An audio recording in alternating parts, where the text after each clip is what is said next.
सुकरात नाम तो आपने सुना ही होगा। विश्व का महान दार्शनिक सुकरात। इस वीडियो में हम आपको बताएंगे एक चीज़ जो आपको सुकरात से सीखनी चाहिए और आप ज्ञानी बन जाएंगे। तो आप ज्ञानी बनने के लिए तैयार हैं? चलिए शुरू करते हैं। एक बार सुकरात के एक बचपन के साथी कैरिफोन ने डेल्फी की भविष्यवक्ता पाइथिया से पूछा कि क्या सुकरात से अधिक कोई ज्ञानी है। इस पर उसे उत्तर मिला, नहीं।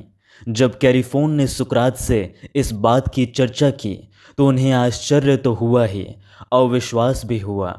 ये कैसे संभव है कि एथेंस जैसे प्रतिष्ठित नगर में उनसे बड़ा कोई ज्ञानी ही ना हो। डेल्फी की भविष्यवक्ता की परीक्षा लेने के लिए सुकरात को एक उपाय सूझा। क्यों न एथेंस के ज्ञानी कहे जाने वाले व्यक्तियों के ज्ञान की परीक्षा ली जाए। तब अपने आप सिद्ध हो जाएगा कि डेल्फी की वाणी असत्य है और सुकरात कोई बड़ा ज्ञानी नहीं है।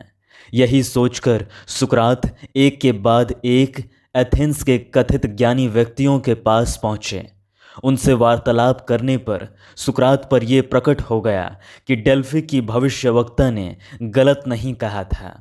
सबसे पहले सुकरात एक प्रसिद्ध राजनेता के पास पहुंचे। उससे वार्तालाप करने पर शीघ्र ही सुकरात पर यह प्रकट हो गया कि वो राजनेता ज्ञानी नहीं है। तब सुकरात ने उसे उसके अज्ञान से परिचित कराने की चेष्टा की। इस पर वो राजनेता नाराज हो गया। इस अभियान में सुकरात पर एक बात स्पष्ट हुई कि इस आदमी की तुलना में मैं अधिक ज्ञानी हूँ। इस अर्थ में कि कम से कम मैं ये तो नहीं समझता हूँ कि मैं उस बात को जानता हूँ जिसको कि वास्तव में मैं नहीं जानता। जबकि ये राजनेता तो ये भी नहीं जानता कि वो कुछ नहीं जानता। राजनेताओं के बाद सुकरात कुछ कवियों के पास उनके ज्ञान की परीक्षा के लिए पहुँचे, किंतु यहाँ भी उन्हें निराशा हुई। उन्हें ये देखकर आश्चर्य हुआ कि भावना में बहकर कविगण जिन कविताओं की रचना कर बैठते हैं उनके अर्थ का स्वयं उन्हें ही ज्ञान नहीं होता।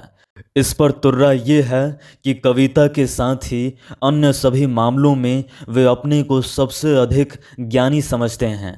यहाँ भी सुकरात ने उन्हें उनके अज्ञान से परिचित कराने की चेष्टा की। फिर वही निराशा हाथ लगी और वो कवियों के कोप पात्र बन बैठे। इसके बाद सुकरात कुछ प्रसिद्ध शिल्पियों के पास गए। यहाँ अवश्य ही उन्हें कुछ ऐसी बातें जानने को मिली जिन्हें वो स्वयं नहीं जानते थे। इन बातों के लिए सुकरात उन्हें अपने से ज्ञानी कहते भी हैं, किंतु यहाँ भी सुकरात ने देखा कि ये शिल्पी भी कवियों के समान हर मामले में अपने को ज्ञानी समझते हैं, जबकि शिल्प कला के अतिरिक्त वे हर मामले में अज्ञानी हैं।